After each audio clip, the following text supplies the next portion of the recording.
notice how the portability of the terrorism term is basically anyone that Trump doesn't like. That's what we should be mindful of, see what they're doing, and because they could use that to stretch the boundaries of their power in all these different directions. And that's what they are doing, and they could stretch it further. Well, welcome to this Pod Save the World YouTube exclusive. I'm Alyona Minkovski. I'm Ben Rhodes. Nice to see you, Ben. The last time we did one of these, it was like late January, early February. It was still early days of the Trump administration. It seems so quaint.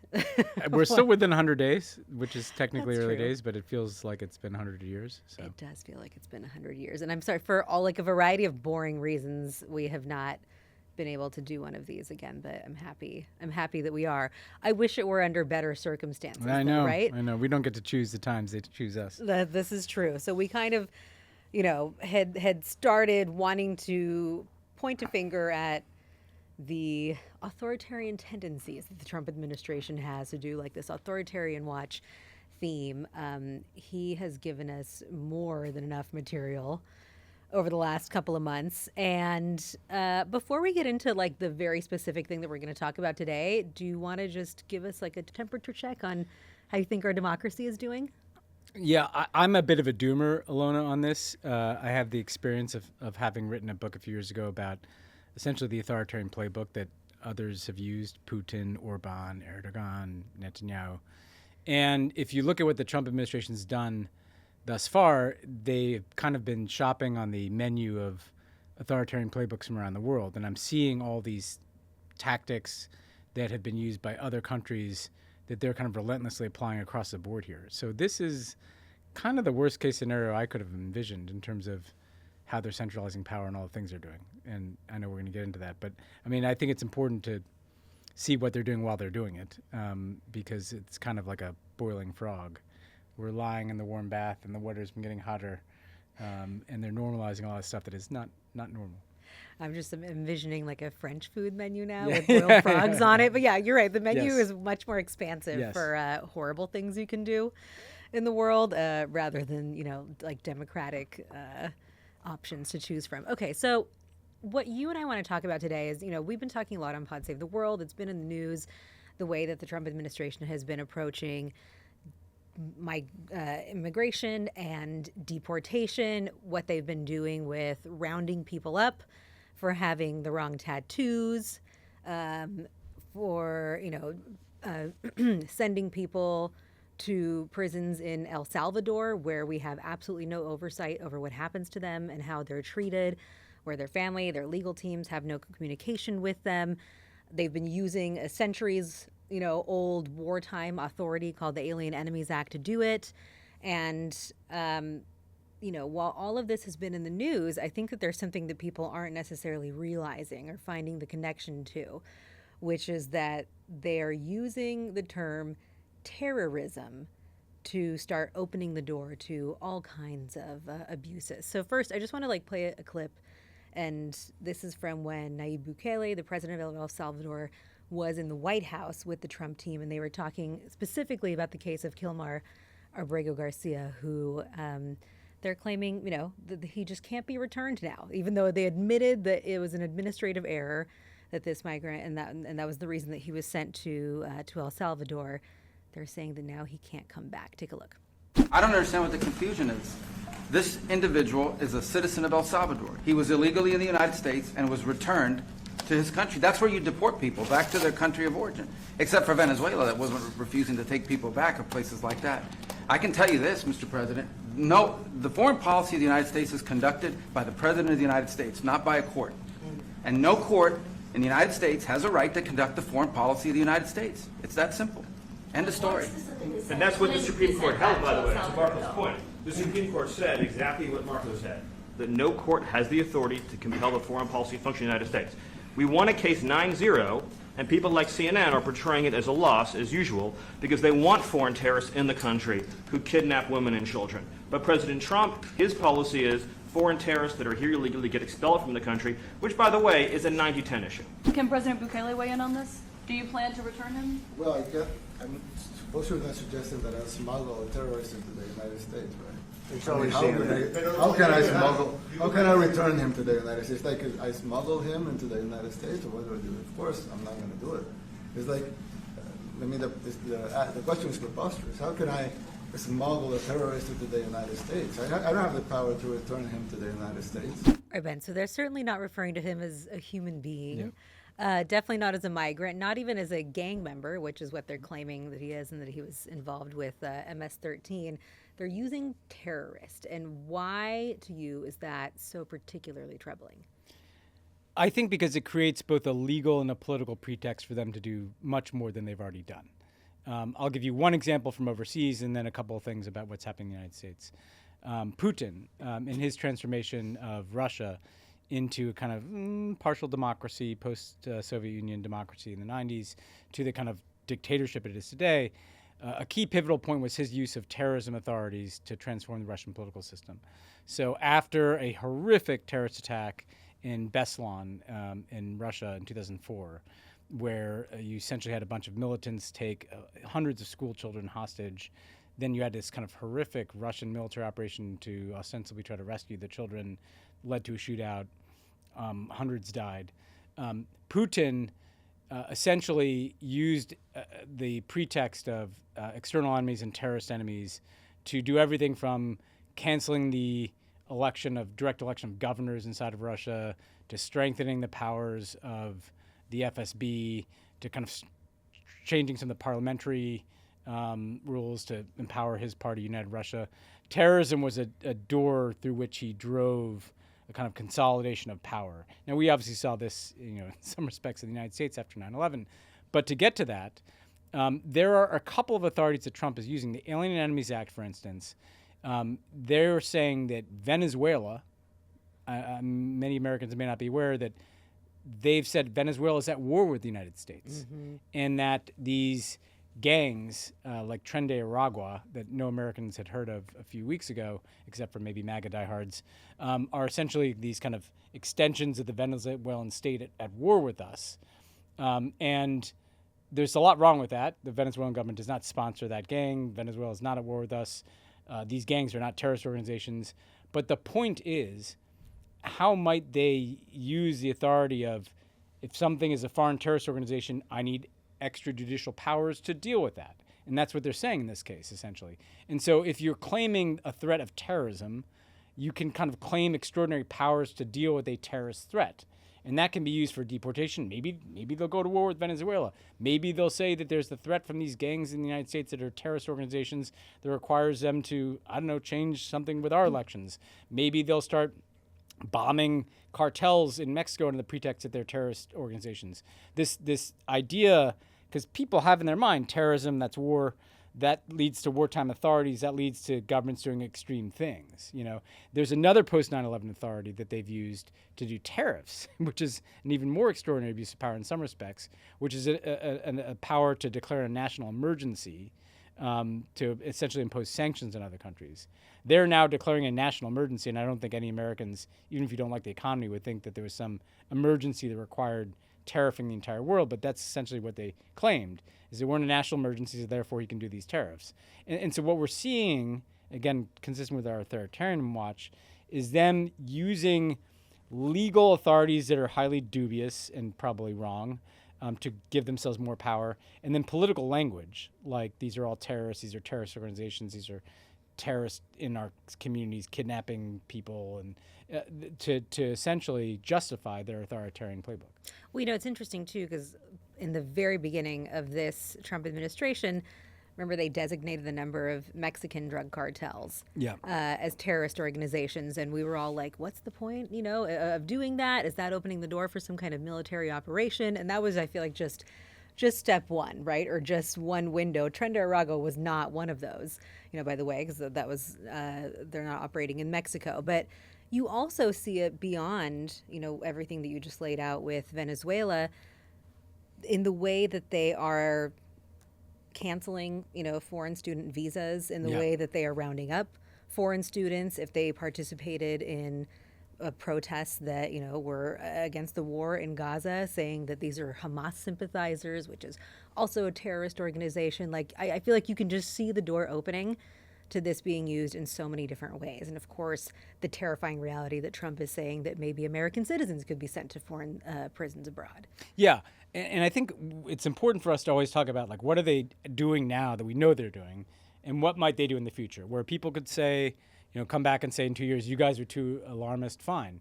I hope that proves to be the case. Please prove us wrong. We'll be but happy. I think we at least have to have the imagination about where this could go. So first, on what is happening, you're exactly right. Again, Americans are conditioned to think terrorism bad, and a lot of work has been done by politicians, media, at post 9/11 to kind of create this sense of fear and otherization of anyone who's labeled a terrorist. And so when they want to do, they clearly want to, for whatever ideological reason that Stephen Miller has, because he didn't like high school or something, they clearly want to get foreign students out of this country, and they clearly want to kind of take over universities, particularly individual ones that they don't like, to suit their ideological agenda. They are using terrorism as the way into doing that. And so it's not enough. They're not saying that these people committed crimes, right? This is really important. There wasn't even an allegation of criminal activity. There's no due process. Yeah, they're what not putting what anything they've through said the is that courts. they're a danger. Rubio said this, who's supposed to be the more reasonable one.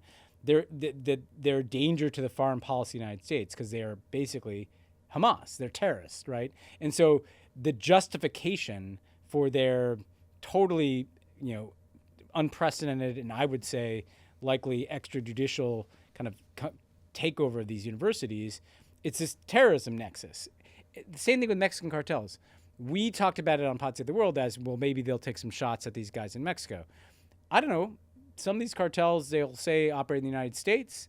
That could give them all kinds of authorities, if they claim them, to kind of fight a war on terror in the United States, right? And this is, I think, now I'm projecting forward where we have to use our imagination.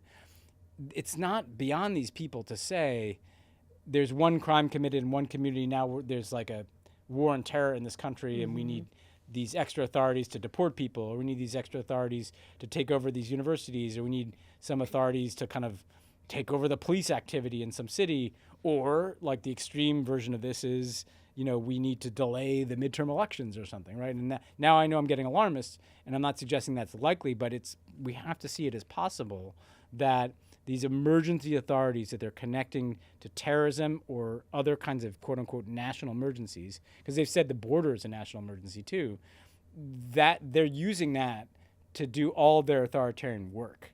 And I think people need to understand that. I think it's worth, unfortunately, the fact that we have to do this, but I think it's worth taking a little trip down memory lane towards post 9/11 America and everything that was justified in that immediate aftermath. Right, as we're heading here, because part of me is like, wait, why are we doing the terrorism thing? Like, does that still work? I thought that people had really kind of gotten over that as a fear factor of after it being shoved down our throats, for over 20 years. But post 9/11, what did we do? Extraordinary rendition, right, which was not unsimilar, where we're sending people to foreign prisons abroad where anything can be done to them, right? Yeah. Torture was a part of that. Guantanamo Bay and the prison there that also is beyond our borders. That is now being used for some of their deportations. For the migrants and for the deportations. Launching drone strikes, even, some being used against U.S. citizens in Yemen. And then, there were things that were happening on U.S. soil that I think most Americans weren't even aware of. I took this from the ACLU's website. After the September 11th attacks, the DOJ used federal immigration laws to detain aliens in the U.S. who were suspected of having ties to the attacks or connections to terrorism. So in the 11 months after the attacks, 762 people were detained in connection with the FBI investigations. And a lot of these people were arrested indiscriminately, haphazardly, held for months and months at a time, even though they had been completely cleared. There were also these things called CMUs, Communication Management Units, and there was one in Indiana, one in Illinois, and that people actually nicknamed them Little Gitmo, and they were just these highly secretive units in maximum security prisons, and all we knew about them was that they were overwhelmingly made up of Muslim men who were the people that were being detained there. And also, the term terrorism has been used against animal rights activists, against environmental activists here in the United States. People who burn Teslas. Yeah, that's something that Trump has floated this time around. So I think this is a really important point, and I'd say two things about it. The first is the post 9/11 moment, the expansion of the power of the presidency, the breaking of these norms, plowed a lot of ground for Trump. And so one thing to learn is that what seemed like an actual emergency, and it was 9/11, if you overcorrect for that through all these different authorities and actions that you're describing, you never know how that might land in the hands of you never know how that might land in the hands of somebody, 20 years later, which is Donald Trump. But here's the second thing I think is really important. If you trace the make yourself a Fox News viewer, Alyona, which I know you are. Oh gosh, why are you doing that to me? But what's interesting to think about is if you were a Fox News viewer after 9/11, the terrorists were over there, right? It was Al Qaeda at first, these kind of sketchy videos of guys in training camps. And yes, there was a bit of we had to make sure there's no enemies within, but it was a foreign terrorist organization. Then it was Saddam Hussein, and then Iraq insurgencies. But when those wars started to go bad, the other on Fox News or on right-wing media started to become people crossing the southern border, or the black president, or people closer to home. And then when Trump comes in 2016, he starts talking about undocumented people committing horrific crimes, and suddenly the same mindset of war and xenophobia is no longer kind of directed at even Al Qaeda or people overseas, because we kind of lost interest in that. Yeah. Because those wars didn't turn out the way you don't need them anymore. Yeah. The terrorist is now at our southern border. We had a dark.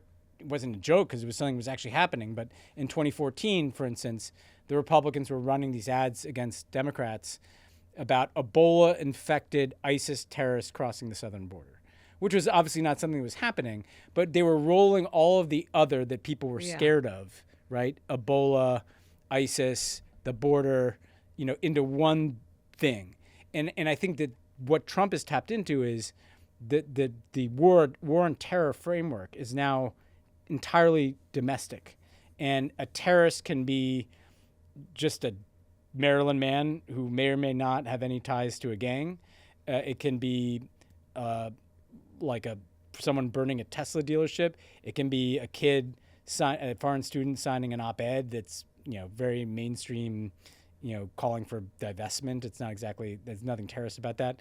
Notice how the portability of the terrorism term is basically anyone that Trump doesn't like, and that's what we should be mindful of.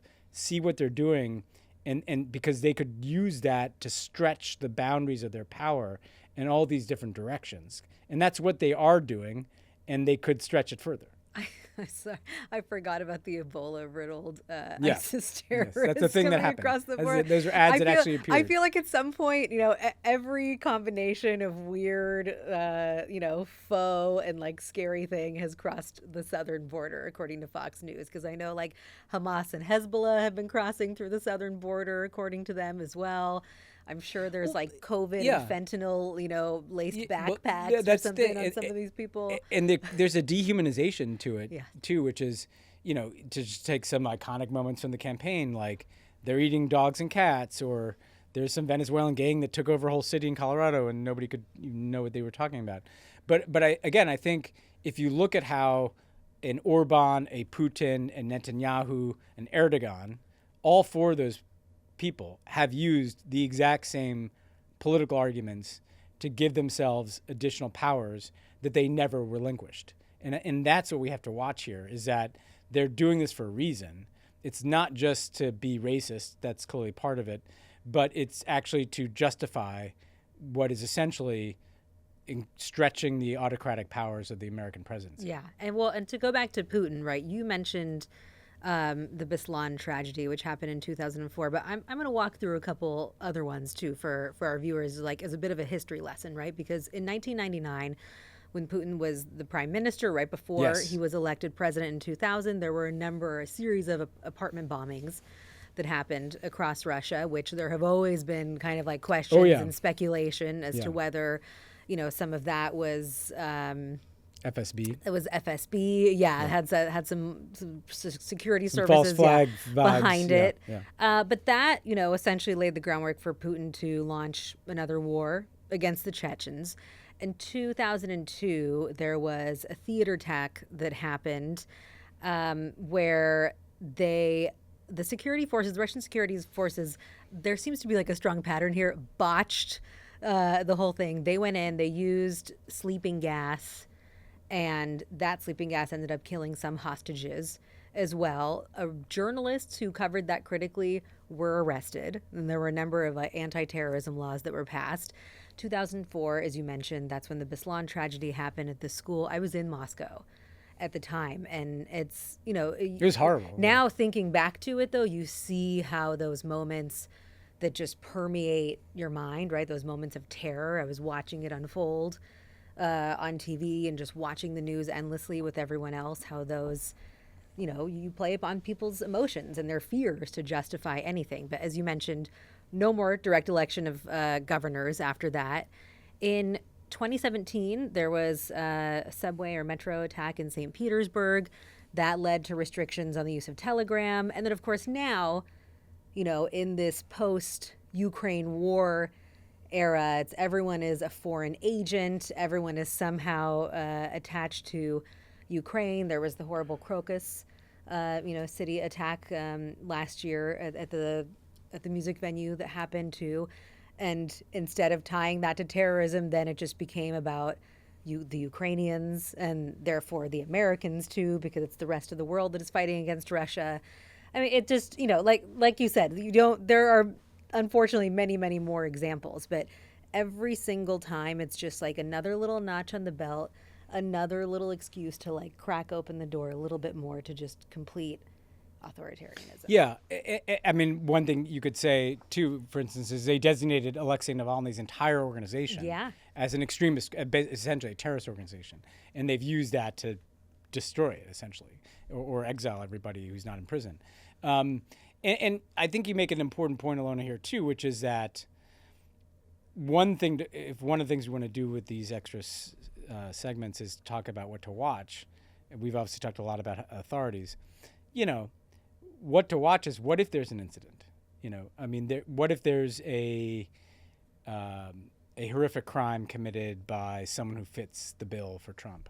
What if there's a terrorist attack in this country? What if there's a mass shooting that, is some version of somebody that Trump doesn't like, whether that's a left-wing extremist or a foreigner? That will probably happen in the next 3.5 years, something like that. And that could be a moment when, as Putin has done opportunistically, they try to claim even more extraordinary powers. And I think people just have to, Trump is not beyond taking advantage of tragedies. He's already taken pretty, isolated incidents of crime. Mm-hmm. I mean, he already does this. Not just him, right? Republicans there'll use this there'll be launching pad, one crime in one community in this country that we all learn about as if it's. And I'm not trying to diminish those crimes, but there are crimes that happen every day in this country. But if an undocumented person commits murder in this country, chances are you're going to hear about it from these Republicans.